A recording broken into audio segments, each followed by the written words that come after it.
Welcome into Saturday Locks, your home for college football picks of the week. Thank you again for always joining the show. Last week, no picks. If you were looking for those, I was traveling, went to the Wisconsin game last week, so sorry about that. It didn't really work with travel, but got 5 more games for you tonight. Thanks for all the early support of the show. Like, share, subscribe, do all that stuff. Put the comments in there. I'd like to know what you guys think of the show. You can also follow me on X at Rajeev Badgers. Okay, 17-9 is the season record. So last week technically wasn't 3-2. It was 2 weeks ago that was 3-2. There were no picks in week 7. Did miss that though. Wish I would have done it. Had I picked, I probably would have been 2-2. Honestly, I did do a couple on my own, but I couldn't even bet them because I was outside of Nevada and I use a Nevada app. But 3-2. So we're going to quickly go over what those were and then talk through big picks this week. So 2 weeks ago, I had 3 wins: Illinois -9.5 at Purdue, Miami on the road at Florida State. Been saying it all year. Miami is really good. I'm not betting on them this week, but I do kind of like that as a potential alternate. Michigan State just barely covered at Nebraska, and I lost Washington at Maryland. That was only a 4-point victory for them. And Mexico State did not perform as well as I thought they would. New Mexico did not perform as well as I thought they would at San Diego State. So that's the 3-2. But again, 17-9, 65% win percentage. Reminder: these are all over unders or spreads, mostly spreads, almost always spread, but some over and unders. Never money line favorites. The 17-9 record, 65% win is all 50-50 type bets, not any money line favorites. Okay, let's get into this. We got 5 this week, games all on Saturday, October 18th.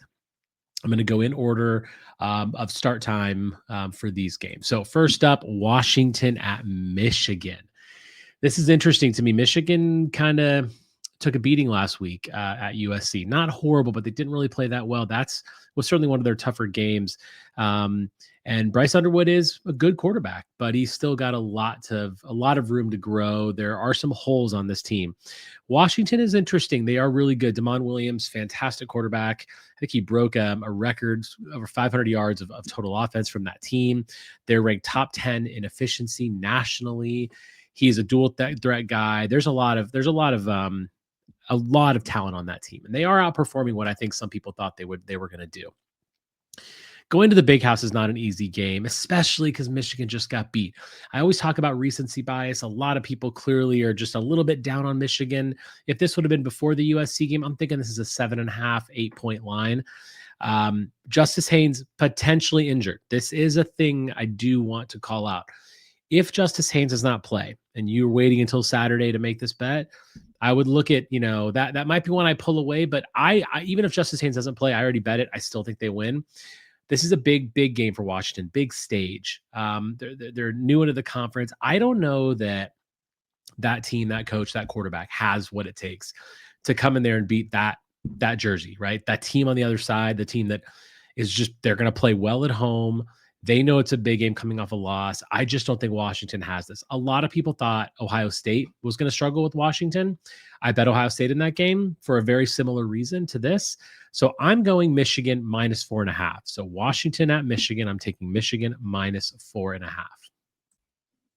Another thing of note on this game, which I talk about a lot on the show, 69% of bets and 79% of money on Washington this week. I like to go against that. A lot of people feel like Washington's going to have a breakout game. I don't really see it coming. Okay, next up, we're going to the SEC. Ole Miss at Georgia. Fifth ranked Ole Miss at 9th ranked Georgia. First thing, storyline here is the quarterback situation at Ole Miss.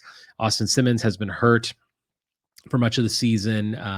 Trinidad Chambliss has been starting. Austin Simmons is no longer on the injury report, should likely play. Don't know if it's a 2-quarterback system. Don't know if Chambliss is going to just start. Don't know if Simmons is going to just start. So nonetheless, Ole Miss is a good team. The SEC is really interesting to me this year. They're fighting to try to find the team that can eclipse that top sort of Ohio State, Miami, and now, truthfully, Indiana in that group. Ohio State and Miami, to me, to be 2 best teams in the country. The SEC desperately wants that. And I feel like it's almost as if, whether it's ESPN or whoever, like the SEC bias, I'm trying to push these teams up. I don't think Ole Miss is really as good as their ranking is saying. That's my point. Georgia is the storied, more like, traditional power that, again, games like this, that tradition, that culture matter, like that, being able to win, getting used to winning games like this makes a big difference. Ole Miss is not used to winning games like this. This is one of Ole Miss's biggest games of the season now. If they can win this, they have a real path, to keep moving here. I'm not saying they're not a playoff caliber team, but I think Georgia's just a little bit better. Gunnar Stockton, clearly a really, really good quarterback. I think Kirby Smart is just a well-prepared coach that is in this conversation every year, right? They're just here every year. The real reason I like this is the public money. 70% of bets and 96% of the money on Ole Miss. This Ole Miss is a super sexy pick. Why? Because a 7.5 points is a really big line on the road, right?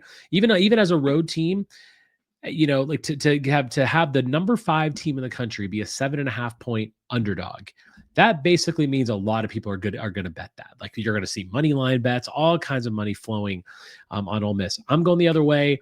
I feel like the line is kind of baiting you to take Ole Miss. I'm gonna say the right pick is to go Georgia minus 7.5, because that 96% is pretty heavy on public money for Ole Miss. Back to the Big Ten. I do a lot of games in the Big Ten just because it's the conference that I watch the most, and I want to be able to have really good sort of opinions about what these bets are. Purdue at Northwestern. Northwestern minus 2.5. Home favorites. That's where I'm going. I'm taking Northwestern minus 2.5.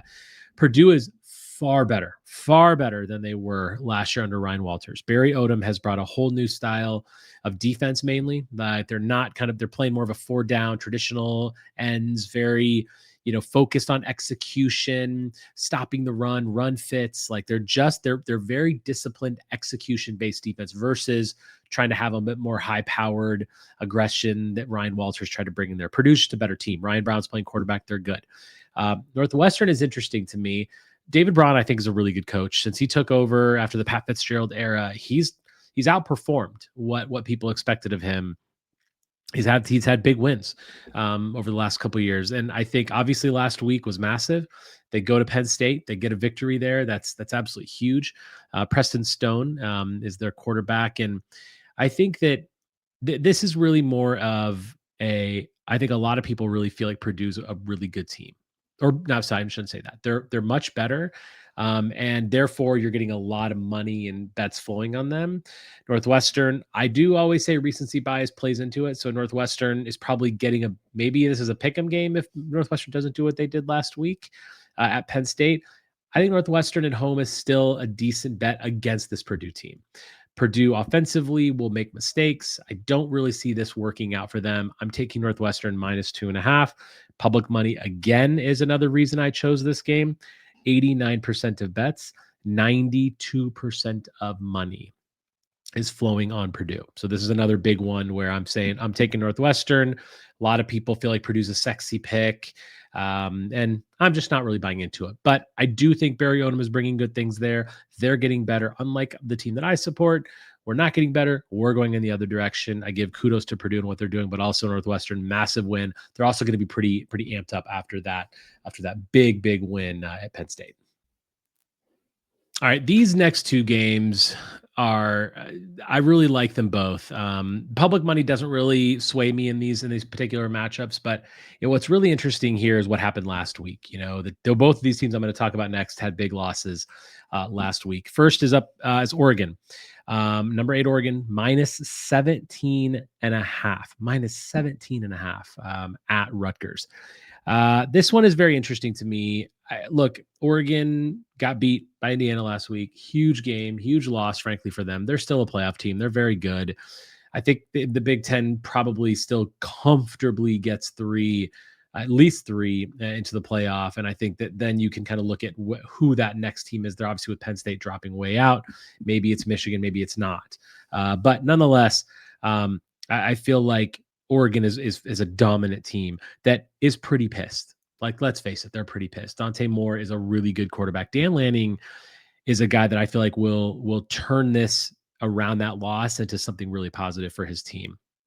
You don't often see that.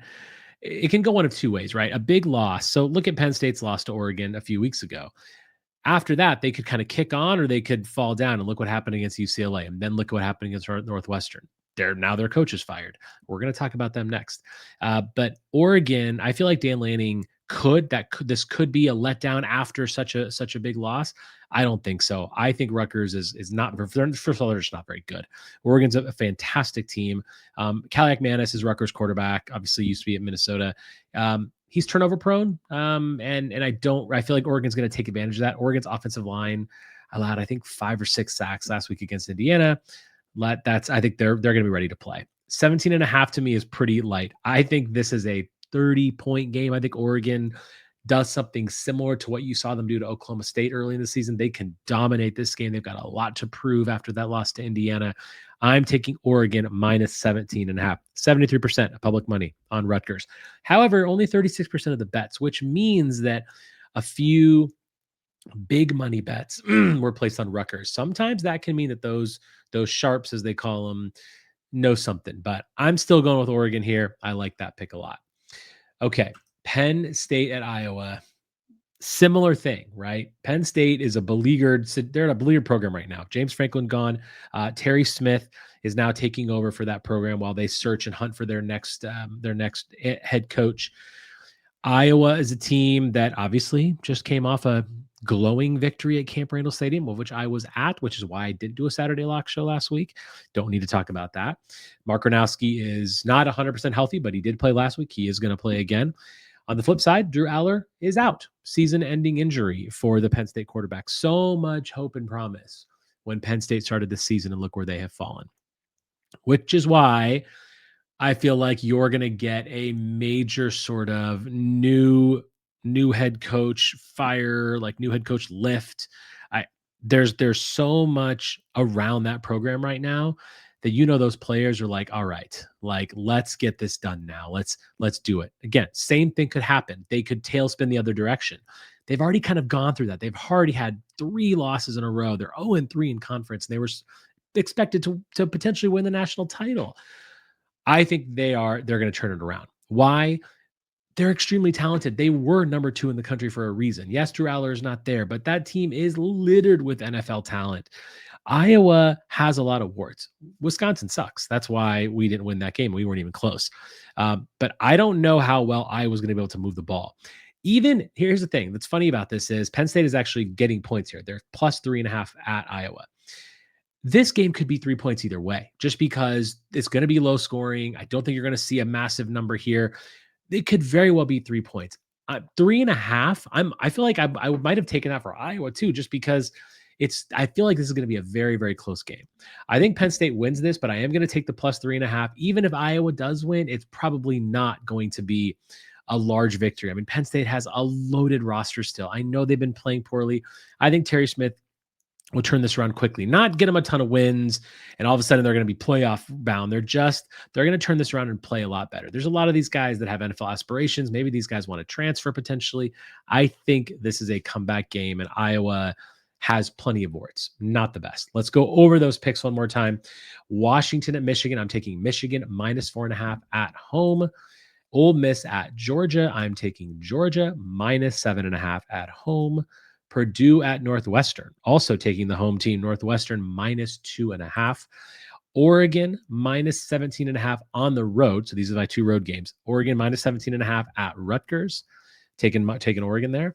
And then Penn State plus 3.5, getting 3.5 points at Iowa. So those are my picks against 17-9 through the season, 3-2. 2 weeks ago, because we didn't actually have picks last week, but going to be exciting. Really looking forward to the games this weekend. A lot of good games. Honestly, I feel like I could have done a few more, but I like to pick the ones I feel confident in.